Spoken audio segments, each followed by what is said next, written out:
So good morning students, let's start our lecture. मैंने कुछ lines lecture को शुरुआत करने से पहले आप लोगों के लिए रखी है। सो इनको सुनो और फिर हम लेक्चर को स्टार्ट करते हैं पूरे जोश के साथ। The earlier you start working on something, the earlier you see results. It's true. Life is short, do what is right, not what is easy. We generate fears while we do nothing. One day, all your hard work will pay off. Trust me. So, 2024 is the mission. इस mission के साथ हम लोग शुरुआत करते हैं हमारा पहला lecture, that is electrostatic. So time को वेस्ट ना करते हुए, क्योंकि आप सारे कॉम्पिटिटर्स का टाइम भी बहुत कीमती है, हम टीचर्स का टाइम भी बहुत कीमती है, हमको पढ़ना भी होता है, पढ़ाना भी होता है, ठीक है। सो पहला जो टॉपिक है इलेक्ट्रोस्टैटिक से, दैट इज़ इलेक्ट्रिक चार्ज। हम इस लेक्चर में बहुत सारे क्वेश्चंस भी कवर अप करेंगे प्रीवियस ईयर्स के। कुछ रह जाता है तो आप लोग कमेंट्स में मुझे बताइएगा, मैं नेक्स्ट लेक्चर में उसको ज़रूर कवर करूँगा, ठीक है। सो जितना पार्ट मेरे पास है एज़ पर मी, मैं सब कुछ लेकर आया हूँ। NCERT, प्रीवियस ईयर क्वेश्चंस, सारे फार्मूलाज, शॉर्ट ट्रिक्स। फिर भी कुछ रहता है तो आप लोग मुझे बताइएगा, मैं ज़रूर आप लोगों के लिए ईज़िली वो नेक्स्ट लेक्चर्स में कवर अप कर दूँगा। सो इलेक्ट्रिक चार्ज,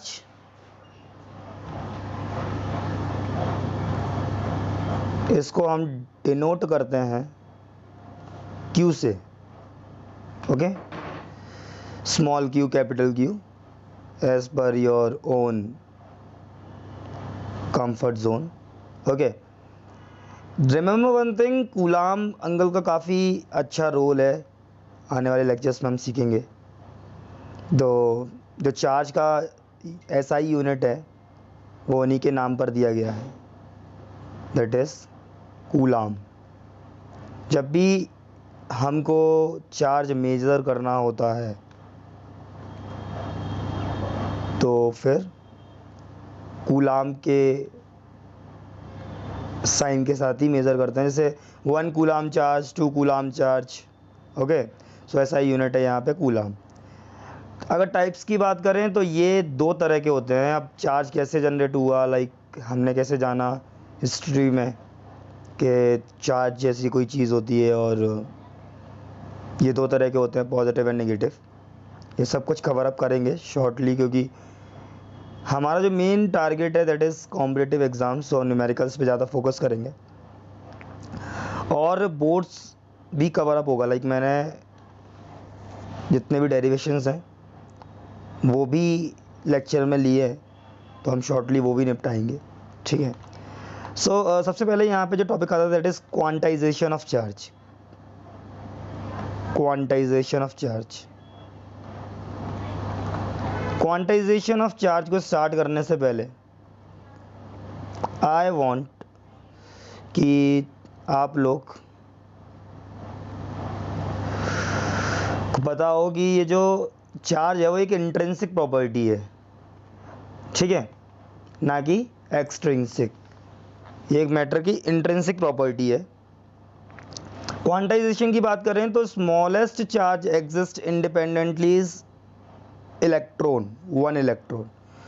सारे वर्ड्स को पकड़िएगा, इस इलेक्ट्रॉन से छोटा चार्ज नहीं होता है, लेकिन इंडिपेंडेंटली एग्जिस्ट नहीं करता। अगर इंडिपेंडेंटली की बात करूं, स्मॉलेस्ट चार्ज एग्जिस्ट इंडिपेंडेंटली, ठीक है। बहुत ही मेजर जो लाइंस हैं आप लोगों के लिए वही लेकर आया हूँ, क्योंकि टाइम वेस्ट बिल्कुल भी नहीं करना, ठीक है। और इसका जो चार्ज होता है दैट इज़ -1.6 इंटू 10⁻⁻19 कूलाम। याद कर लो, न्यूमेरिकल्स में ज़रूरत पड़ेगी, ठीक है। तो क्वांटाइजेशन ऑफ चार्ज ये कहता है कि शॉर्टली बताऊं तो होल नंबर में ही एग्जिस्ट करेगा मल्टीप्लिकेशन चार्ज का, ठीक है। सो यहाँ पे देखते हैं Q is equals to, charge is equals to, plus हो सकता है या माइनस हो सकता है, दोनों फॉर्म में एग्जिस्ट कर सकता है। N is here integer and E is here the charge of electron. तो जितना एक इलेक्ट्रॉन का चार्ज है उसमें किसी इंटीजर का मल्टीप्लिकेशन करेंगे तो हमें चार्ज मिल जाएगा। रिमेंबर वन थिंग, ये कोई डेसिमल नहीं हो सकता इंटीजर, ठीक है, और ना ही कोई फ्रैक्शन हो सकता है। क्यों यहाँ पे चार्ज है एज एवरीवन नोस, एन यहाँ पे इंटीजर है और ई नेगेटिव यहाँ पे इलेक्ट्रॉन का चार्ज। तो अगर बात करूँ ये इस तरह से एग्जिस्ट कर सकता है, 1 इलेक्ट्रॉन हो सकता है, 2 इलेक्ट्रॉन हो सकता है, 3 इलेक्ट्रॉन हो सकता है, 4 इलेक्ट्रॉन हो सकता है। So in this way it can be an electron, ठीक है। इवन इन सब के आगे प्लस माइनस लगा लो, प्लस भी हो सकता है माइनस भी हो सकता है। तो बात करते हैं हमारे मेन जो यहाँ पे जिनसे क्वेश्चंस बनेंगे। पहले मैं आपको बता दूं, मैं यहाँ से स्लाइड ले रहा हूँ, एक क्वेश्चन आपके लिए दे रहा हूँ ताकि समझ आए। Quantization of charge, can a charge of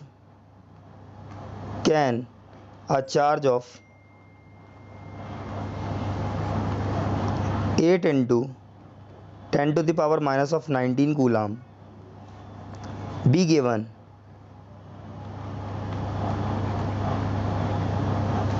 to a body, ठीक है।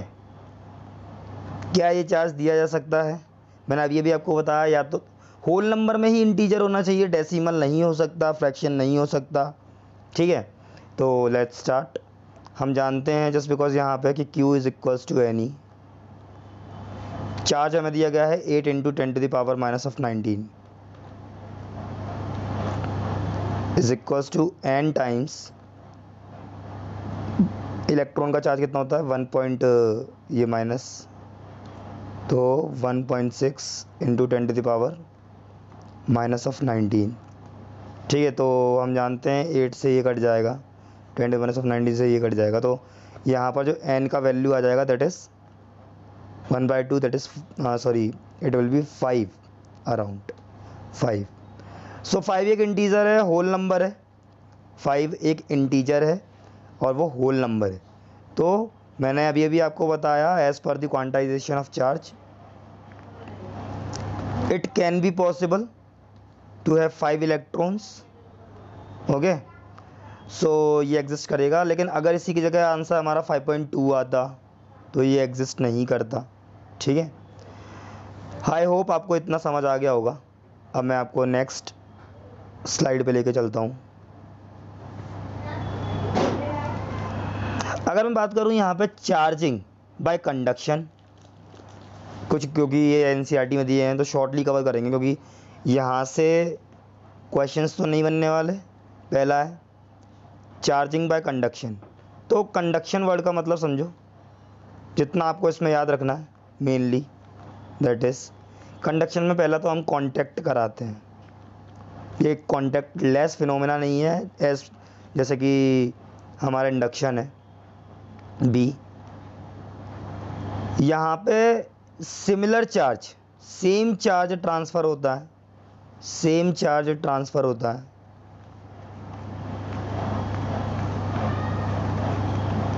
ठीक है। मैं बात करूं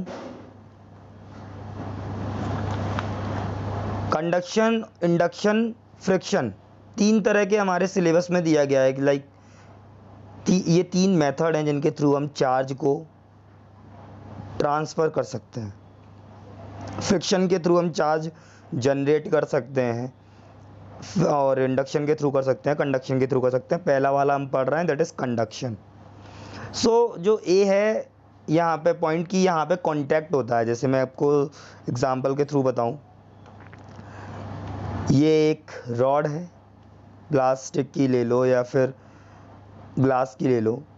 मान लो ग्लास की रॉड है तो इसमें प्लस चार्ज है, और यहाँ पे ये एक सर्कल है, कुछ भी मान लो स्फीयर।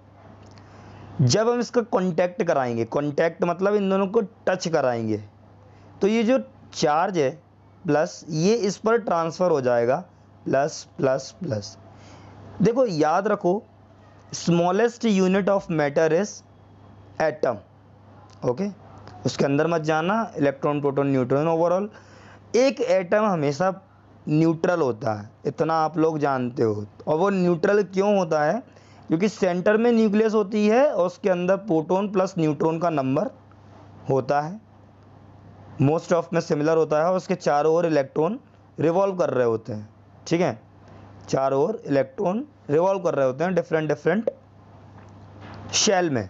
ओके, तो ऐसा होने के कारण एक एटम हमेशा न्यूट्रल होता है।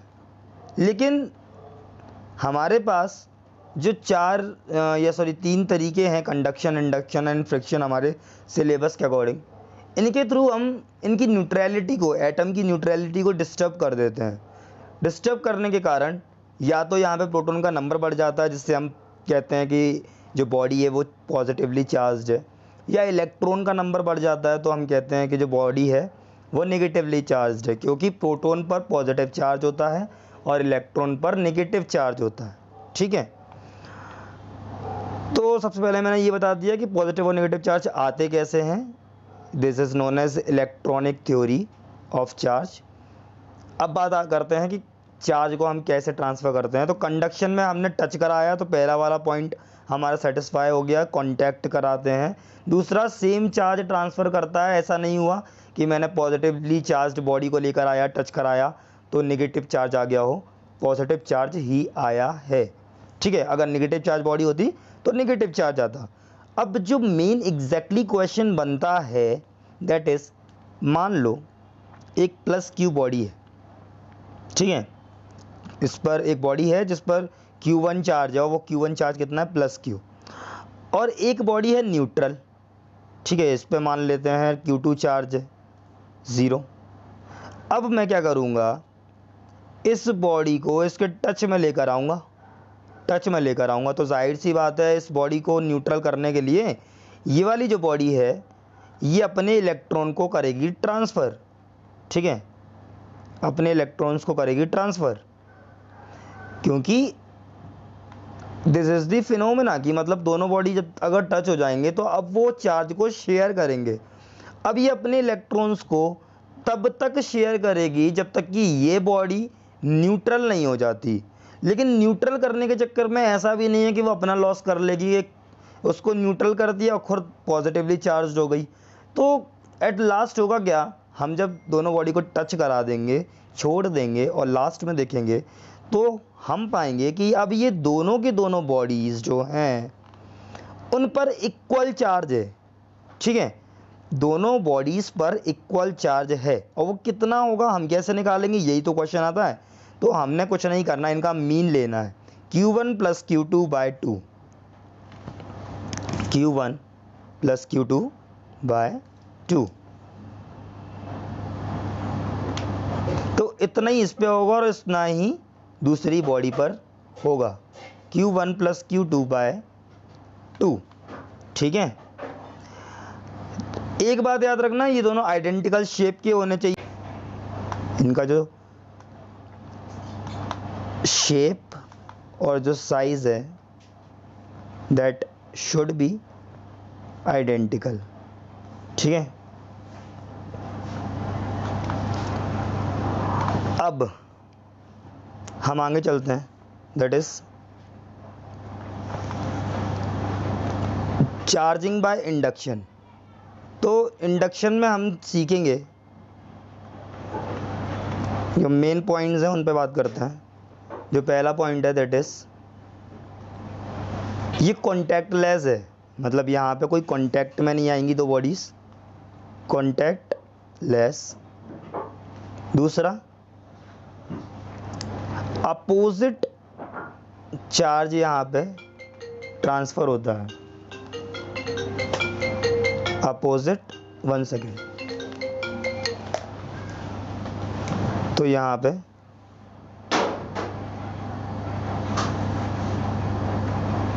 जो चार्ज है वो अपोजिट साइन का ट्रांसफ़र होता है।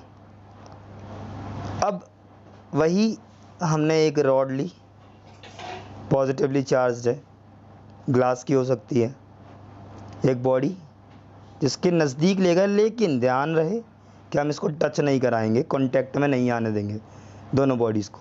तो जस्ट बिकॉज ये पॉजिटिवली चार्ज है, अब ये ऑलरेडी न्यूट्रल बॉडी है, इसके अंदर पॉजिटिव और नेगेटिव दोनों भरे हुए हैं, इसके अंदर पॉजिटिव चार्ज, पॉजिटिव भी है और नेगेटिव इलेक्ट्रॉन्स भी हैं।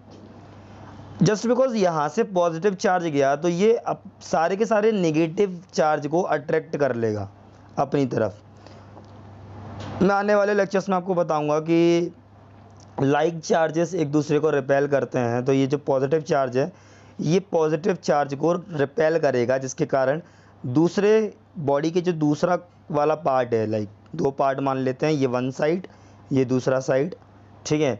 तो पहले साइड पे नेगेटिव चार्ज अट्रैक्ट हो जाएगा, सारे इलेक्ट्रॉन्स अट्रैक्ट हो जाएंगे, तो यहाँ पे हमें पार्शियली नेगेटिव चार्ज इंड्यूस्ड दिखेगा, इसी को इंड्यूस्ड बोलते हैं। और जो सेकंड साइड है उस पर हमें जो पॉजिटिव चार्ज है वो दिखेगा, ठीक है। तो ये जो फिनोमेना है कि एक साइड -q एक साइड +q का आ जाना, ठीक है, इसे बोलते हैं इंडक्शन। हमने टच नहीं कराया तो पहला वाला पॉइंट आ गया समझ। दूसरा, अपोजिट साइन आ गया, देख लो, माइनस चार्ज है, यहाँ पे प्लस चार्ज है, तो नज़दीक में माइनस चार्ज आ गया, अपोजिट साइन आ गया। एक बात और याद रखना कि कंडक्शन के केस में न्यूट्रलिटी बिगड़ जाती है, क्योंकि अपोजिट चार्ज ट्रांसफ़र हो जाता है, जबकि इंडक्शन के केस में ऐसा कुछ भी नहीं होता, body remains neutral, neutrality maintain, ठीक है, maintain,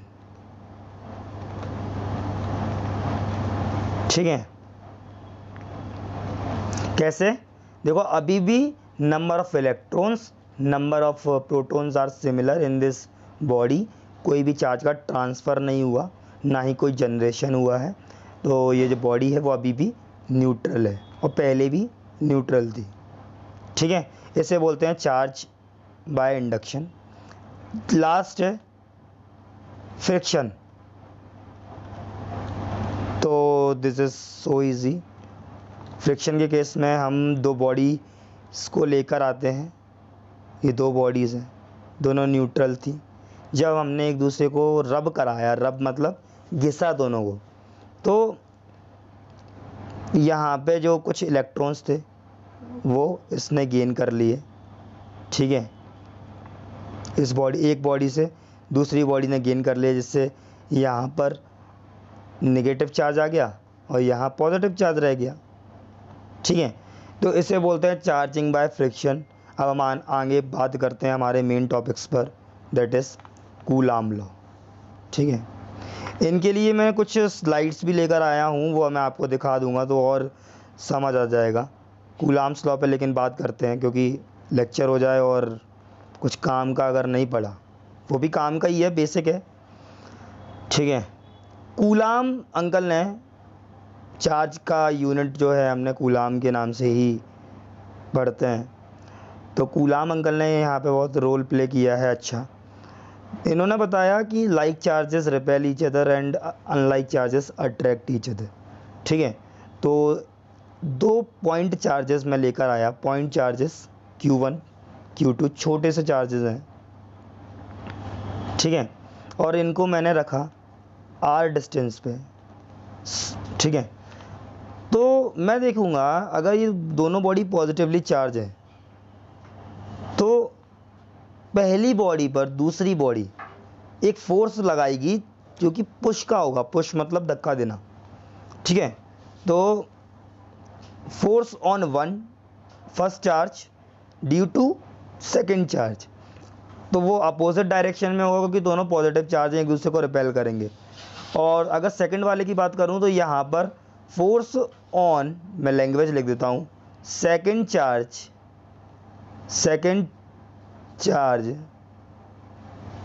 force on second charge due to first charge. Okay, force on second charge due to first charge, that is Q1 और ये Q2। तो इसीलिए इस वाले फोर्स को हम लिखते हैं force on 2 due to 1। This is the way to write. अब हम न्यूटन्स का जो थर्ड लॉ है वो जानते हैं कि एक्शन अगेंस्ट रिएक्शन। तो यहाँ से हम बोल सकते हैं जो फर्स्ट चार्ज पर जो यहाँ पे फोर्स लग रहा है ड्यू टू सेकेंड चार्ज, ठीक है, वो इक्वल है एंड अपोजिट इन डायरेक्शन। देख भी सकते हो आप, दोनों की जो डायरेक्शन है दोनों अपोजिट है, तो will be equal and opposite to the force applied on second charge due to first charge. Okay, आगे चलते हैं। ये न्यूटन्स का थर्ड लॉ है, ध्यान रखना। इनका वैल्यू कितना होगा, चाहे मैं मैग्नीट्यूड की बात कर रहा हूँ। देखो ध्यान रहे, फोर्स एक वेक्टर क्वांटिटी है। वेक्टर क्वांटिटी कोई भी होती है, A vector should be equals to A का मैग्नीट्यूड और ए की डायरेक्शन, ए कैप बोलते हैं, ठीक है।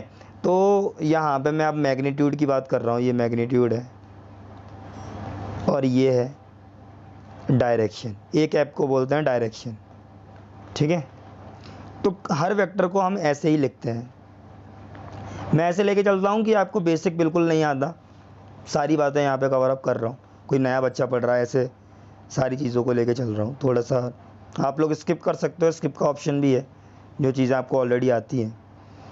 तो इसका जो फॉर्मूला होता है that is Q1 Q2 upon R square. देखो इन्होंने, जो बोर्ड्स के बच्चे हैं वो इस तरह से लिखते हैं कि पहला पॉइंट जो कूलाम अंकल ने बताया, that is force is directly proportional to multiplication of Q1 and Q2, that is first charge and second charge. और दूसरा पॉइंट लिखते हैं कि जो फोर्स है वो इन्वर्सली प्रोपोर्शनल होता है square of distance between two charges, 2 point charges, ठीक है। तो जब डायरेक्टली प्रोपोर्शनल का साइन हटाते हैं तो K नामक एक कांस्टेंट आता है, उस K की वैल्यू जो यहाँ पे है that is fixed 9 into 10 to the power 9। Okay, numericals में हम यूज़ करते हैं इसको। अब ये जो K है इसको हम लिख सकते हैं 1/4 pi epsilon not. Epsilon not यहाँ पे परमिटिविटी ऑफ फ्री स्पेस, मतलब हमने किस मीडियम पे रखा है, ये भी बहुत मैटर करता है।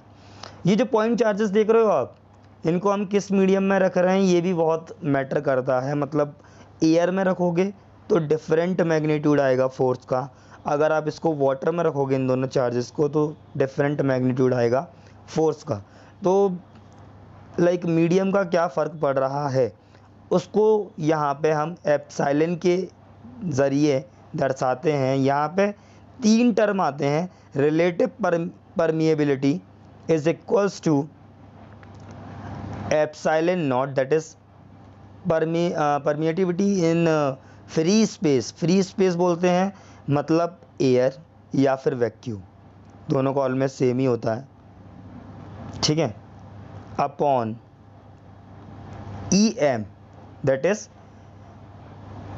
परमिएबिलिटी इन मीडियम, ठीक है, किसी मीडियम में लाइक वाटर में या किसी अदर मीडियम में लेके जा रहे हैं। तो ये इनमें आपस में रिलेशन रहता है। तो कभी अभी मैंने ये जो फॉर्मूला स्टैंडर्ड लेके चल रहा हूँ ना, उसमें K की वैल्यू 1/4 पाई एप्सिलॉन नॉट लेके चल रहा हूँ। तो मैं मान के चल रहा हूँ हम ये जो भी पढ़ रहे हैं वो एक वैक्यूम में या फिर एयर में पॉइंट चार्जेस को रखकर पढ़ रहे हैं, ठीक है। मैंने दोनों का वैल्यू लिख दिया, देखो इनको याद कर लो क्योंकि अभी हमें ज़रूरत पड़ने वाली है। ये है यहाँ पे रिलेटिव परमिएबिलिटी, रिलेटिव परमिएबिलिटी,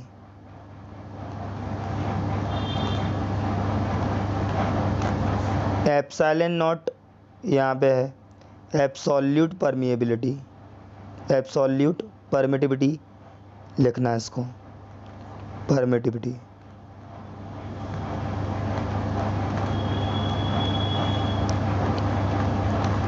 या फिर परमिटिविटी ऑफ एयर।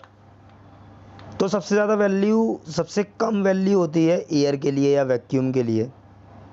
तो आप भी देख रहे हो यहाँ से ये इन्वर्सली प्रोपोर्शनल में चला जाएगा। तो यहाँ से force is inversely proportional to epsilon. तो यहाँ से हम कह सकते हैं ई की वैल्यू जिसके लिए सबसे कम होगी उसी के लिए फोर्स सबसे ज़्यादा होगा। मतलब जो force has maximum value, force has maximum value for air या वैक्यूम। ठीक है। तो सिमिलर हम के की वैल्यू इस तरह से भी लिख सकते हैं कि इज इक्वल्स टू 1/4 पाई। ठीक है।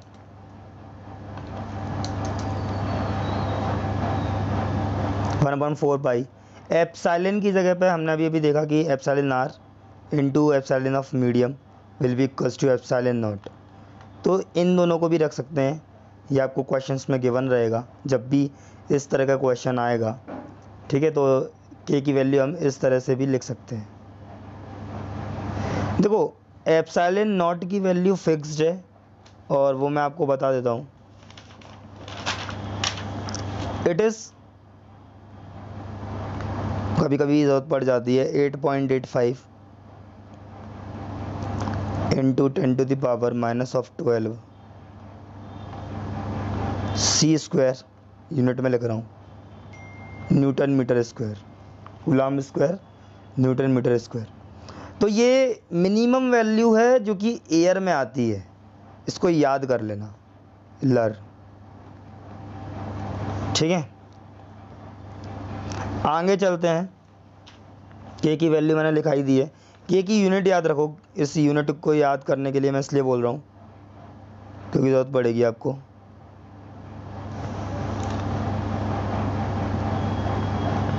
दिस इज न्यूटन मीटर का स्क्वायर अपॉन कूलम्ब का स्क्वायर। ठीक है। ये वहाँ पे बहुत ज़्यादा ज़रूरत पड़ती है जब हम पढ़ते हैं 11th क्लास में। ठीक है, फर्स्ट वाला चैप्टर। तो आगे बात करते हैं। यहाँ पे हमेशा याद रखना, कुछ पॉइंट्स लिखवाने जा रहा हूँ कूलम्ब्स लॉ के लिए। Force act along line joining two charge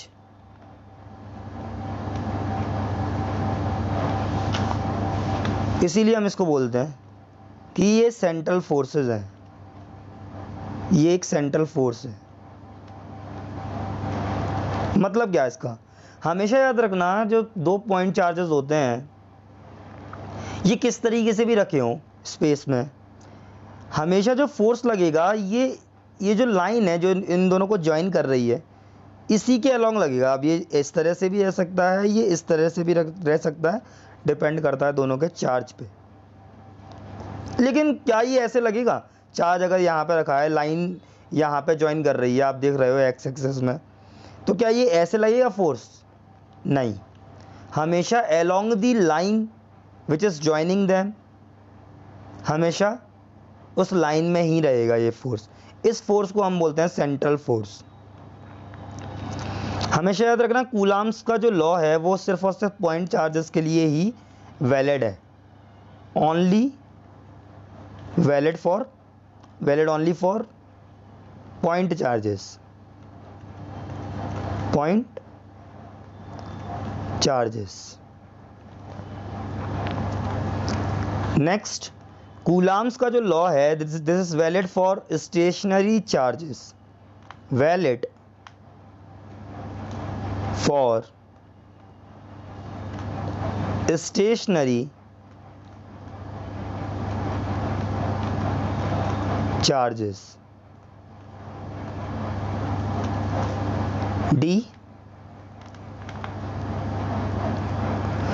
ये जो फोर्स है ये फॉलो करता है इनवर्स स्क्वायर लॉ को, क्योंकि यहाँ पे यू कैन नोट कि जो फोर्स है वो इनवर्स डिवोशन आ रहा है square of distance between two point charges. तो यहाँ से बोलते हैं सी को, ये इनवर्स स्क्वायर लॉ को फॉलो करता है, क्योंकि जो ग्रेविटेशनल फोर्स आपने 11th स्टैंडर्ड में पढ़ा था वो भी सिमिलर था, ठीक है, दो मासेस के बीच में लगता था, ठीक है, दो बॉडीज़ के बीच में, वो भी इनवर्स स्क्वायर लॉ को फॉलो करता था। लेकिन हमेशा याद रखना जो ग्रेविटेशनल फोर्स है वो अट्रैक्टिव होता है ओनली, लेकिन ये जो इलेक्ट्रोस्टैटिक फोर्स है वो रिपल्सिव भी हो सकता है और अट्रैक्टिव भी होता है। नेक्स्ट जो पॉइंट है that is electrostatic force is conservative force, जिसका मतलब है ये कंजर्वेटिव फोर्स है। ये बेसिक्स बातें हैं, ठीक है, जिसका मतलब है कि जो वर्क है एक राउंड ट्रिप का, कंजर्वेटिव फोर्स का मतलब क्या होता है 11th स्टैंडर्ड में पढ़ा था। अगर एक राउंड ट्रिप में आपने कोई वर्क किया है, एक सर्कल में आप घूम के आए और लास्ट में फाइनल पोजीशन और इनिशियल पोजीशन एक ही है, तो उस कंडीशन में अगर मैं आपसे पूछूं कि वर्क कितना किया और वो वर्क ज़ीरो आता है, तो ऐसे फोर्सेस को हम बोलते हैं कंजर्वेटिव फोर्सेस।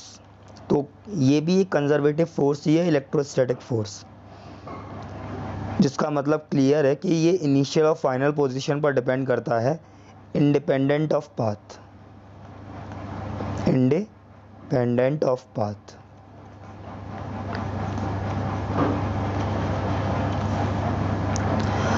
अब हम थोड़ा सा ग्रेविटेशन में जो पढ़े हैं उसका और कूलॉम्स लॉ का थोड़ा सा कंपैरिजन कर लेते हैं।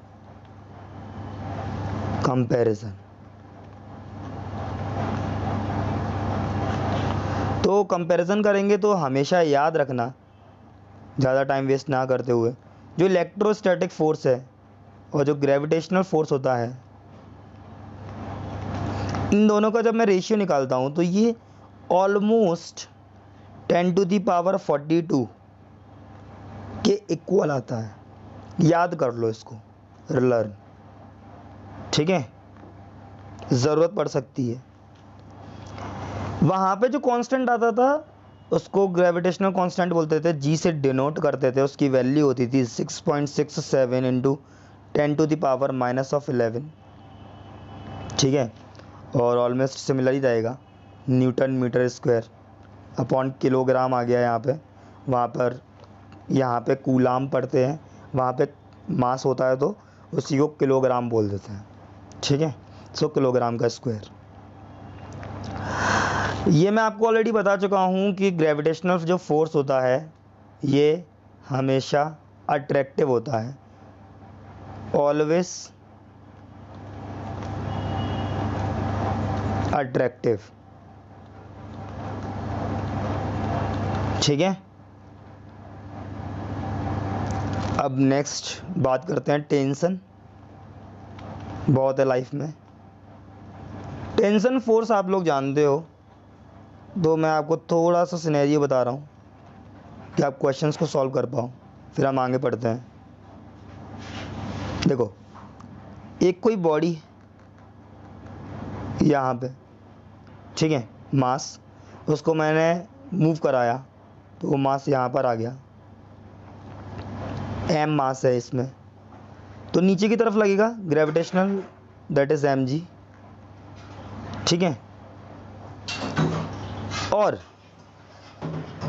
ये इस तरफ भी जाएगा तो भी सिमिलर कहानी ही होगी, रिपीट, नीचे की तरफ लगेगा mg। हम मान के चलते हैं ये जो एंगल है वो थीटा है और ये नीचे की तरफ टेंशन लग रहा था, ठीक है, तो ये हो जाएगा t cos थीटा और t sin थीटा। पहले तो अगर ये एंगल थीटा है तो ये भी एंगल थीटा होगा, तो यहाँ पर जो टेंशन जनरेट होगा ना ये बट जाएगा, ये ऊपर की तरफ हो गया t cos थीटा, ठीक है, और ये हो गया t sin थीटा, यहाँ पे t साइन थीटा। अब इलेक्ट्रोस्टैटिक फोर्स की बात करते हैं। यहाँ पर इलेक्ट्रोस्टैटिक फोर्स भी आएगा। मान लेते हैं पॉजिटिव चार्ज की बॉडी है, दोनों एक दूसरे को रिपेल कर रहे हैं, तो ये इलेक्ट्रोस्टैटिक जो फोर्स आएगा वो इस डायरेक्शन में होगा। तो यहाँ से लिख सकते हैं कि जो टी कॉस थीटा हो जाएगा, it will be equals to mg। दोनों बैलेंस करेंगे, ये वाला और ये वाला एक अपोजिट डायरेक्शन में है ना, ऊपर की तरफ लग रहा है टी कॉस थीटा, नीचे लग रहा है टी mg, तो एक दूसरे को बैलेंस करेंगे। तो ये पहली इक्वेशन हो गई, ठीक है। इक्वेशन का आप यूज़ करोगे जब क्वेश्चन को सॉल्व करोगे। T sine theta will be equals to electrostatic force, ठीक है। तो यहाँ पे हम अगर हम एंगल निकालना चाहें तो वो भी निकाल सकते हैं। टेन थीटा हमेशा क्या होता है, याद कर लो, tan theta is always equals to sine theta upon cos theta.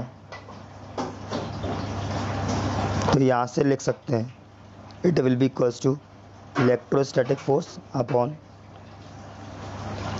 Gravitational force. तो इस तरह से हम, ये सेकंड इक्वेशन हो गई, ये थर्ड इक्वेशन हो गई। हम इन तीनों का यूज़ करके हमसे जो भी क्वेश्चन में पूछा होगा वो हम निकाल लेंगे, आने वाले क्वेश्चंस करके देखेंगे स्लाइड्स में। एक बात और बताना चाहता हूँ, electrostatic force will be equals to mass into acceleration, ठीक है। तो it will be equals to four acceleration. यहाँ पे अगर जब भी बात आएगी तो आप इस तरह से लिखना है इलेक्ट्रोस्टैटिक, ठीक है।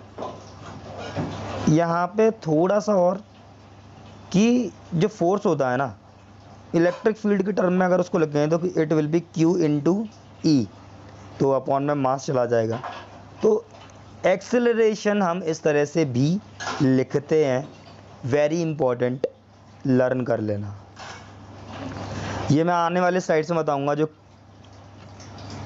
फोर्स होता है वो Q dot E, Q E होता है। ई यहाँ पे क्या है, इलेक्ट्रिक फील्ड, इलेक्ट्रिक फील्ड, ठीक है। चलो हम टाइम वेस्ट ना करते हुए आगे बढ़ते हैं। तो सुपरपोजिशन प्रिंसिपल में हम जल्दी से सीख लेंगे कि अगर दो से ज़्यादा चार्जेस अगर रखे हों तो कैसे निकालेंगे फोर्स, ठीक है। यहीं पे बच्चा थोड़ा सा परेशान होता है। आपने सिर्फ और सिर्फ उनका वेक्टर सम कर देना। रिमेंबर, इफ़ देयर आर 3 और more charges then net force on any one charge is vector sum of all the forces on it due to remaining charges। मान लो एक Q1 चार्ज है, Q2 चार्ज है, Q3 charge है। अब मैं आपसे पूछूं कि सेकंड वाले चार्ज पर कितना फोर्स लग रहा है इस पूरे सिस्टम में, तो एक बात तो आपको क्लियर है कि along the line joining them he force लगता है। तो ड्यू टू Q1 इस पर जो फोर्स लगेगा, मान लो दोनों पॉजिटिव चार्ज है तो रिपल्सिव फोर्स लगेगा, तो फोर्स ऑन 2 ड्यू टू 1 ये हो जाएगा इसकी डायरेक्शन। अब along the line joining them जो थर्ड वाला चार्ज लगाएगा वो भी मान लो पॉजिटिव ही है, दोनों सारे के सारे चार्जेस पॉजिटिव हैं, तो ये भी रिपल्सिव फोर्स लगाएगा। तो force on 2 due to 1 due to 3 ये हो जाएगा। दोनों को देखो फोर्स एक वेक्टर क्वांटिटी है, ठीक है। अब इनके बीच में कितना एंगल है आपस में, थीटा, उसके अकॉर्डिंग हम यहाँ पे रिजल्टेंट निकाल लेंगे। Remember one thing, A dot B, A vector है और बी वेक्टर है, इनके बीच में कितना एंगल है, इसके बिहाफ पर जब भी हम रिजल्टेंट इन दोनों का निकालते हैं तो वो कैसे निकालते हैं, under root of A square plus B square plus 2ab cos theta, ठीक है। तो इस तरह से ईज़िली हम रिजल्टेंट भी निकाल लेंगे, कुछ क्वेश्चंस भी करके देखेंगे। शॉर्टली आपको बताऊं कि अगर 90 डिग्री एंगल मिलता है आपको इन दोनों के बीच में, दो फोर्सेस के बीच में एंगल 92 मिलता है, तो हमेशा जो नेट फोर्स आता है एफ नेट, तो वो under root of 2 times of force होता है, ठीक है। आगे चलते हैं। तो यहाँ से इतना तो सीख गए कि प्रिंसिपल ऑफ सुपरपोजिशन ये कहता है अगर आपको नेट चार्ज निकालना है, charges can be additive Q1 Q2 Q3, addition of charge NCERT में दिया हुआ है, तो क्या चार्जेस आर एडिटिव, इनको डायरेक्टली आप ऐड कर लो, पॉजिटिव पॉजिटिव को ऐड कर लो, नेगेटिव नेगेटिव को ऐड कर लो, या फिर शिफ्ट साइन के बेसिस पर इनको हम ऐड या सब्सट्रैक्ट कर सकते हैं। ठीक है, तो F net will be equals to under root of 2 times of F, ये पढ़ ही लिया हमने। यहाँ से एफ नेट बोल सकते हैं force on 1 due to 2 vector addition, force on 1 due to 3 vector addition, plus force on 1 due to 4 vector addition, और इस तरह से चलता जाएगा। जितने भी चार्जेस रखे होंगे सिस्टम में 1 2 3 4, तो सबके कारण जितने भी फोर्सेस लगते हैं सबका वेक्टर एडिशन कर दो, तो force on 1 due to nth charge, ठीक है, और वेक्टर एडिशन। रिजल्टेंट निकालना मैंने आपको सिखा ही दिया है, ठीक है, ये हम बेसिक्स हैं वेक्टर के, तो इसको बोलते हैं प्रिंसिपल ऑफ सुपरपोजिशन। अब मैं आपको कंसेप्ट सिखाऊंगा, concept related to 3 charge, related to 3 charge. जब 3 चार्ज इक्विलिब्रियम में रखे हों तो उस वक्त हम क्या करते हैं, पहला लेके चलते हैं। मान लो एक प्लस क्यू चार्ज और एक प्लस क्यू चार्ज रखा हुआ है, और हमने इनकी मिड पोजीशन पर यहाँ पर एक प्लस क्यू और रख दिया, ठीक है।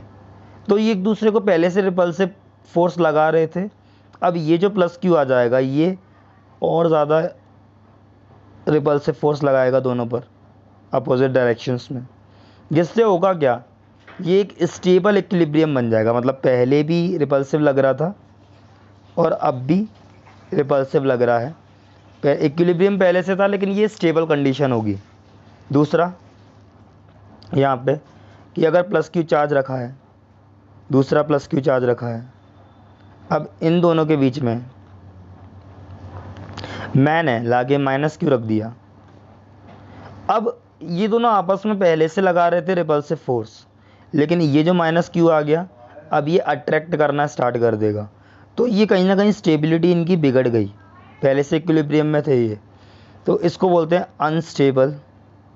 Unstable equilibrium, unstable equilibrium. तीसरा, ठीक है, एक प्लस क्यू चार्ज रखा हुआ है, दूसरा प्लस क्यू चार्ज रखा हुआ है, यहाँ पे सॉरी मान लो माइनस क्यू चार्ज रखा हुआ है। तो अगर मैं बोलूँ कि यहाँ से ये पहले से ही इक्विलिब्रियम में है, पहले से इक्विलिब्रियम में होने का मतलब है ये दोनों एक दूसरे को अट्रैक्ट कर रहे हैं। अगर मैं इनके बीच में ऐसा कुछ करूँ कि बाद में भी एक दूसरे को अट्रैक्ट ही करते रहें तो वो स्टेबल होगा कंडीशन। लेकिन अगर मैं कुछ ऐसा कर दूं कि अभी एक दूसरे को रिपेल करना स्टार्ट कर दें तो सिचुएशन बदल जाएगी और हम उसको अनस्टेबल इक्विलिब्रियम बोलने लगेंगे। तो मतलब ये एक दूसरे को अट्रैक्ट कर रहे थे, और अगर मैं यहाँ पे माइनस क्यू चार्ज ला के रख दूँ तो ये वाला जो है वो अट्रैक्ट करेगा और ये वाला रिपेल करना स्टार्ट कर देगा, ठीक है। तो इस कंडीशन में भी सॉरी मैंने यहाँ पे ये माइनस मान के चलते हैं, तो अभी एक दूसरे को रिपेल ही कर रहे थे लेकिन हमने एक माइनस चार्ज ला के रख दिया, तो अभी एक दूसरे को स्टिल रिपेल ही करेंगे। तो इस कंडीशन में फिर ये स्टेबल इक्विलिब्रियम हो जाएगा ऊपर की तरह, ठीक है। तो अब आप किसी भी चार्जेस सिस्टम को, 3 चार्ज सिस्टम को देखकर ही बता दोगे कि कौन सा स्टेबल कंडीशन में है और कौन सा अनस्टेबल कंडीशन में। अगर ये दोनों माइनस चार्जेस रखे हुए हैं पहले से इक्विलिब्रियम में है, अब की बार मैंने अपोजिट साइन ला के रख दिया तो अब ये अट्रैक्ट करना स्टार्ट कर देंगे। तो जाहिर सी बात है पहले ये रिपल्सिव थे, इक्विलिब्रियम में थे, लेकिन अब मैंने जस्ट बिकॉज इनको यहाँ पे प्लस क्यू चार्ज रख दिया तो अब ये अट्रैक्ट करना स्टार्ट कर देंगे और अट्रैक्शन के कारण यहाँ पे ये अनस्टेबल इक्विलिब्रियम में चले जाएंगे। Unstable equilibrium. ठीक है, तो आप किसी को भी देख के आप बता दो कि कौन सा स्टेबल इक्विलिब्रियम में है, कौन सा अनस्टेबल इक्विलिब्रियम में है। देखो, एक बात यहाँ से नोट कर लो, जब 3 चार्जेस रखे हों सारे के सारे इक्विलिब्रियम में हों, प्लस क्यू चार्ज और ये प्लस क्यू चार्ज, तो इक्विलिब्रियम को मेंटेन करने के लिए जो नेक्स्ट चार्ज हमको रखना है वो सेंटर पर होना चाहिए, दैट इज़ -q/4। तो कितना चार्ज होना चाहिए? इट शुड बी माइनस का q/4 एट सेंटर हमको माइनस का q/4 रखना है, तो जो इक्विलिब्रियम में है वो मेंटेन रहेगा। इसको लर्न कर लो, ठीक है।